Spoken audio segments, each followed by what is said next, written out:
Hi friends, ఇవాళ వీడియోలో మనం టీవీ యూనిట్ అనేది ఎక్స్ప్లెయిన్ చేస్తున్నాను అనమాట. సో ఈ వీడియో వచ్చేసి క్లాస్గా మనకు సూపర్గా మనము బ్లాక్ అండ్ వైట్ కాంబినేషన్తో మనకి ఇది టీవీ యూనిట్ అనేది డిజైన్ చేసుకున్నాము. మనం ఈ టీవీ యూనిట్లో మనకి ఏదైతే వైట్ కలర్ డాట్స్ కనబడుతున్నాయో అనేది లైట్స్ అనమాట. ఇవి 2Dలో చేసాం కాబట్టి మనకు అంత ఎఫెక్టివ్ కనబడదు. సో ఇది మనకు 2D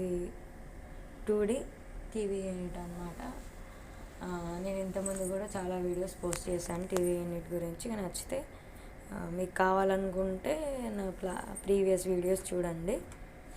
ఓకే ఫ్రెండ్స్, ఈ వీడియో కనుక మీకు నచ్చినట్లయితే తప్పకుండా లైక్ చేసి షేర్ చేసి నా ఛానల్ని సబ్స్క్రైబ్ చేయండి. మీకు ఇటువంటి ఇంటీరియర్ డిజైన్స్ కానీ construction plannings, house plannings, vastu plans, residential, apartment, industrial plans కావాలనుకున్నా, ఎలివేషన్స్ కావాలనుకున్నా నన్ను కాంటాక్ట్ చేయొచ్చు. నా కాంటాక్ట్ నెంబర్ వచ్చేసి 9391539871. డిస్క్రిప్షన్లో కూడా నా నెంబర్ని మెన్షన్ చేశాను, అక్కడ చూసి కూడా మీరు కాంటాక్ట్ చేయొచ్చు. Okay friends, thank you for watching my videos.